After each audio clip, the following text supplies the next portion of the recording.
Bonjour à toutes et tous, correction de l'exercice CGC 102, chimie, cristallographie. Donc on vous parle d'un métal de zirconium, manifestement ici, qui occupe un réseau CFC. Et manifestement on utilise du dihydrogène, on rajoute du dihydrogène à l'intérieur du réseau métallique. Alors on a un CFC, donc la première question, il faut définir les deux types de sites et calculer en fonction du rayon métallique leur rayon. Alors en fait, dans une structure CFC, c'est une question de cours. On a deux types de sites. On a des sites dits octaédriques qui sont situés soit au centre de la maille, soit au milieu de chaque arête.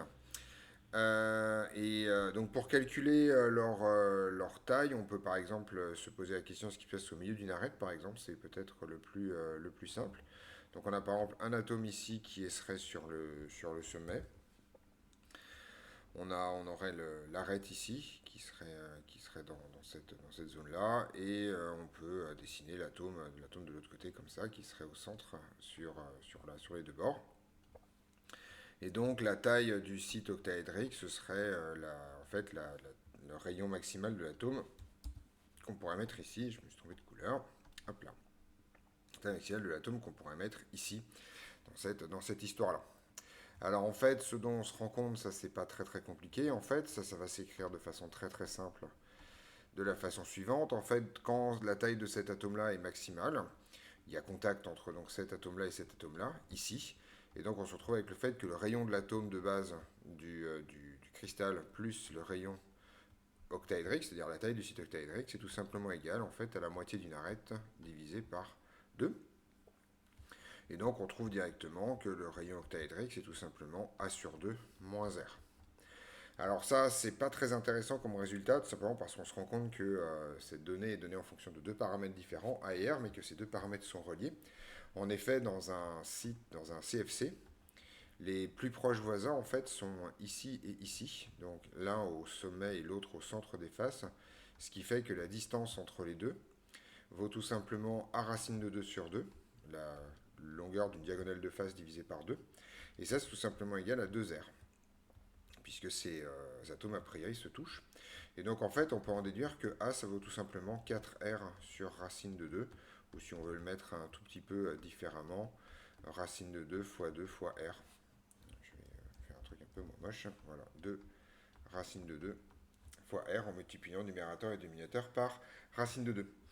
Ce qui va donc se passer, c'est que je peux remplacer ici A par cette expression et retrouver donc en fait racine de 2R moins R, c'est-à-dire la formule qu'il y a dans le cours, à savoir que les rayons des sites octaédriques valent tout simplement racine de 2 moins 1 fois le rayon de l'atome de base.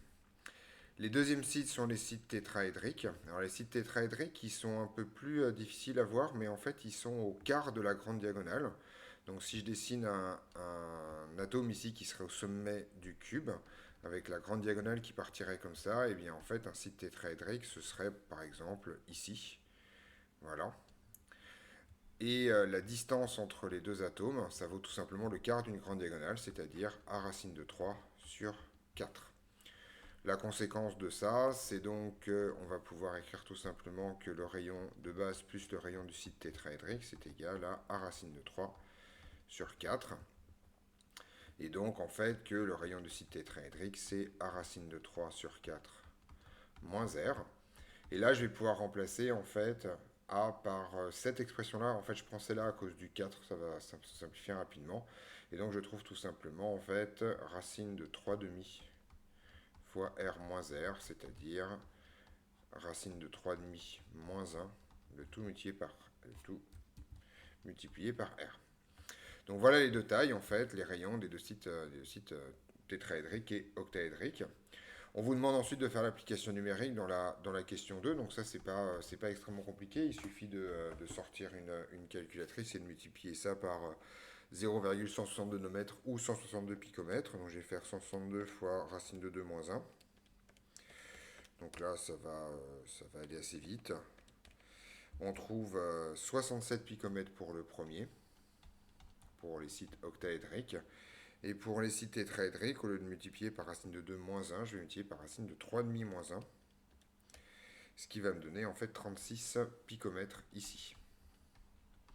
Donc on retrouve quelque chose qu'on connaît déjà dans le cours, c'est que les sites tétraédriques sont grosso modo, c'est pas tout à fait vrai, mais 2 fois plus petits que les sites octaédriques, et que par ailleurs ces deux sites sont eux-mêmes relativement petits devant le rayon de base qui lui est à 162 picomètres.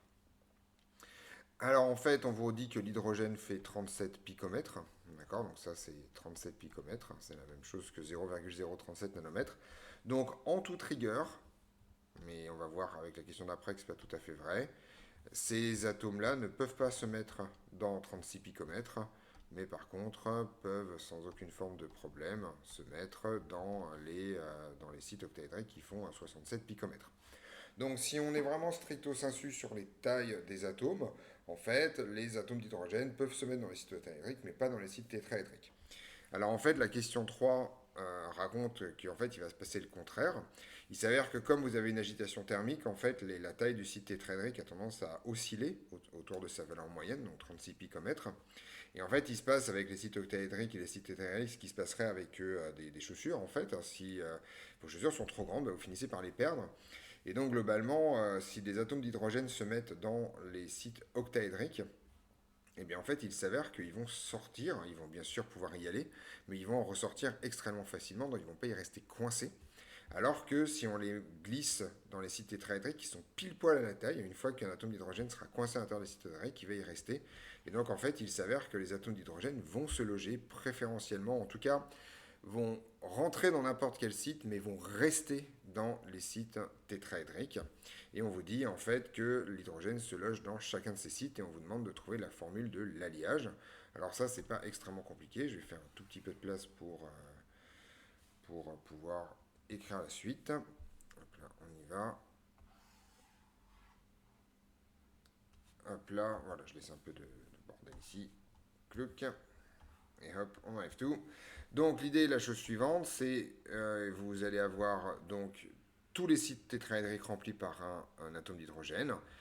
Or, on a 8 sites tétraédriques dans une maille CFC. On a 8 sites tétraédriques, donc 8 H par maille. Le zirconium occupe lui un réseau CFC.